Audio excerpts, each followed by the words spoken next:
Hello, my name is Kayla Jacobs. Here's some quick information regarding English language learners in a general education classroom. I'm going to go over some useful web links to find information regarding laws in New York State and a few other important comments. Here's a table of contents of what I'm going to cover: the ELL Parents Bill of Rights, English proficiency levels, performance level descriptions, ENL service time, testing accommodations, differentiating for an ELL, translation and interpretation, how can you collaborate with an ENL teacher, and myths about English language learners. In New York State, there is a Bill of Rights for parents of English language learners and for the students themselves. Let's take a quick look at this. Okay, so here's the Parents' Bill of Rights. You can find this web link in the PowerPoint. If you scroll down, you can find a phone number. Here are some translations of the Bill of Rights in 27 languages. You can distribute this to parents of your students as needed. And here's the Bill of Rights in English. I'm not going to read through this right now. It will be more useful if you read it on your own and look closely at everything. Basically, it's regarding equitable access to education and information for parents.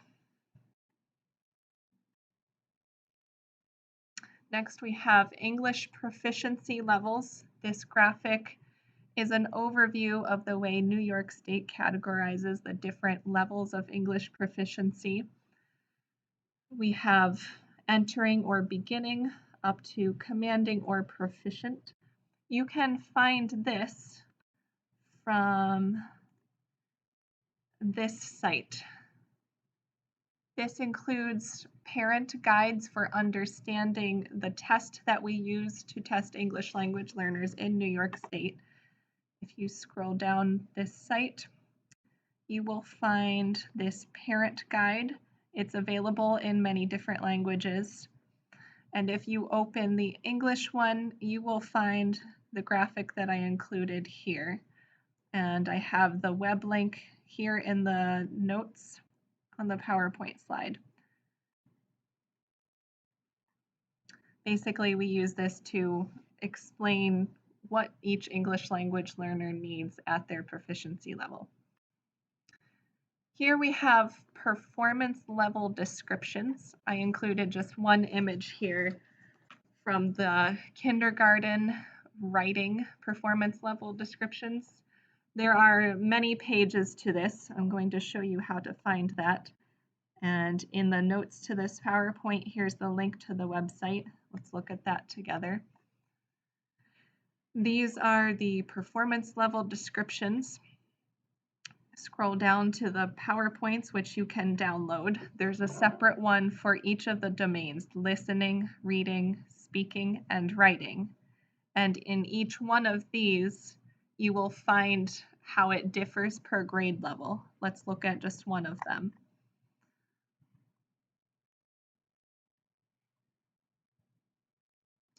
As you can see, there are several pages here. It starts with grade K and then goes up. It's grouped by grade band, so it's not just grade 1 by itself. And then according to your student's English proficiency, you can find guidelines for what they should be expected to do. I'm going to show an example. Since I work in many different school districts, some of which only have one English language learner in the entire school, I like to try to cut out only the information that the general education teacher needs. On this slide, you can see that it only shows the entering proficiency within each of the domains: listening, reading, speaking, and writing. This one is a 10th grade student. I'll zoom in briefly. We're not going to read through all of these. You can do that on your own time if you desire. Basically, you need to know how should your student be expected to perform according to their English proficiency? If you have an entering level student, they're not going to be able to do the same things that your native English speaking students can do. So how can you differentiate to allow them to participate at an equitable level that still shows that they understand the content? You want to provide an equitable, fair education. You don't want to just tell them they don't have to do assignments. So this is a quick guideline to how can you adapt your assignments to meet their needs. Okay, so let's look at the next slide. Okay, so here we have units of study. What this means is how much time does your student get with an ELL teacher, depending on what their proficiency is. On this slide, I'm only showing you one page of that. This is the K through 8 guidelines.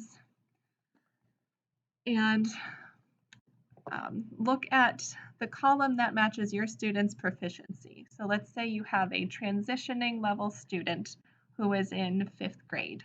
Well, 5th grade falls within this grade band, K through 8. So your student is entitled to 180 minutes with an ELL teacher every week. Ideally, they are supposed to get 90 minutes of that time in an integrated class, and 90 minutes of that time can be either standalone or integrated. A lot of times it doesn't work out the way it's supposed to for practicality reasons, especially in rural areas where you may have an ELL teacher who travels from district to district. But if you need to know what your student is entitled to, here's how to find this. I have the link in the notes here, and I'll show you that. It's on this website. Scroll down and find the PDFs that you can download. Here's the one for K through 8. Here's the one for 9 through 12. There are also guidelines for bilingual education programs, which are not likely to apply to you.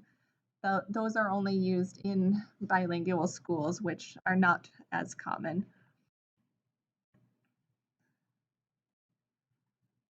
Okay. Now, testing accommodations. These are accommodations that are required for all English language learners.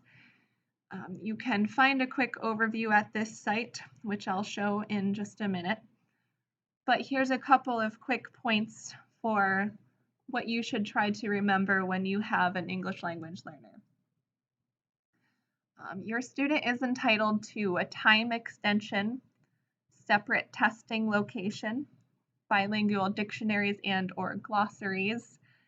Be careful with this one because you can only use certain types, and you can find details about that on the website or ask an ELL teacher to help you.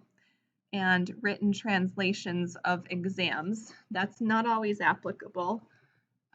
It's most useful for secondary students who are fluent and literate in their home languages.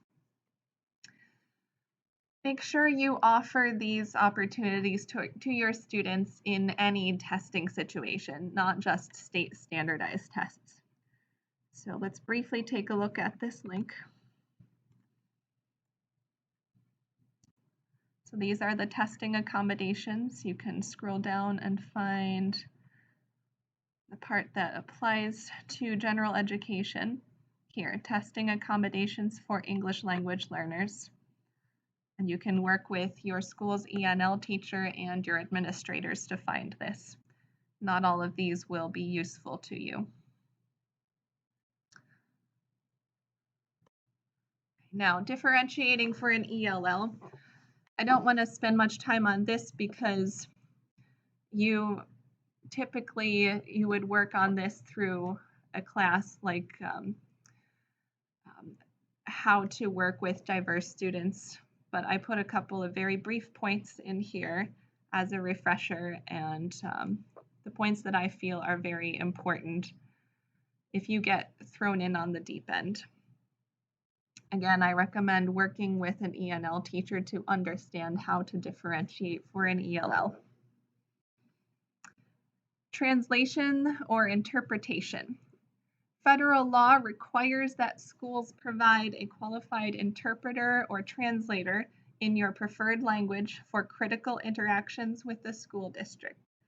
This is from the Parent Bill of Rights that we looked at a few minutes ago. Typically, school districts have a membership to an interpretation service. Sometimes you can actually have in-person interpreters, but most of the time it's done over the phone or video call. So work with your school's administrators to understand how to do that. They're very easy to use and very cost effective. If you need to translate documents, I recommend that you only translate critical documents such as report cards. You can work with an ELL teacher if there are other documents that you think should be translated, and that teacher can advise you on whether it's worth sending to a translation company. Okay, so we already looked at the Parent Bill of Rights. Let's take a look at this website. So here are parent resources. There are a lot of documents that are already translated into multiple languages. The New York State Education Department has several documents here available in many languages.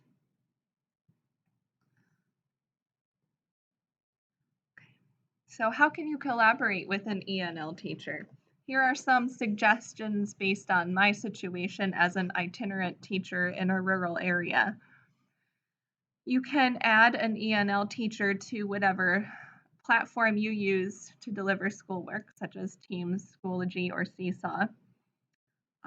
If possible, consider co-planning with an ELL teacher. That can be very difficult to do due to limited time.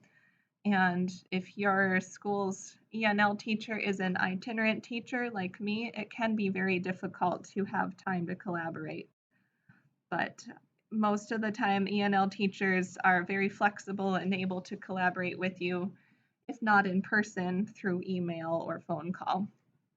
So please turn to ELL teachers as a resource to help you, especially if you're not sure how to differentiate your lessons or communicate with parents.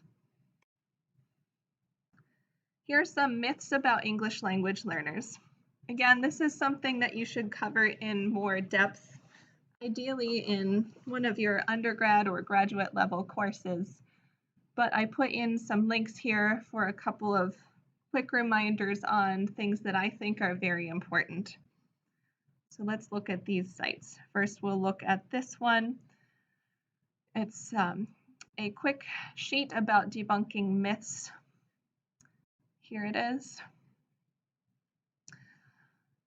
There's a lot of information on here, so I'm not going to read through all of this. It would be more useful for you to explore this on your own, but I want to point out a few quickly.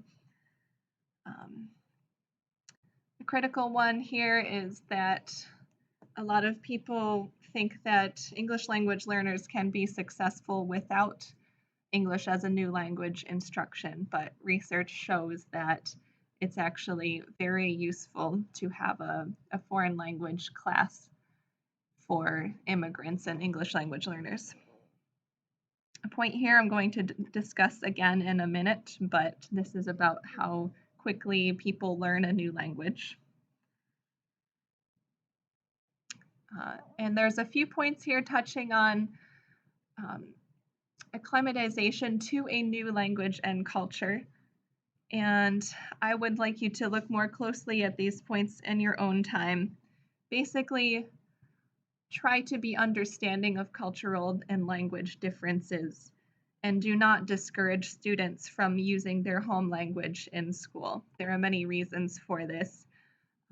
Partly it is shown through scientific research that it's beneficial for students to be multilingual.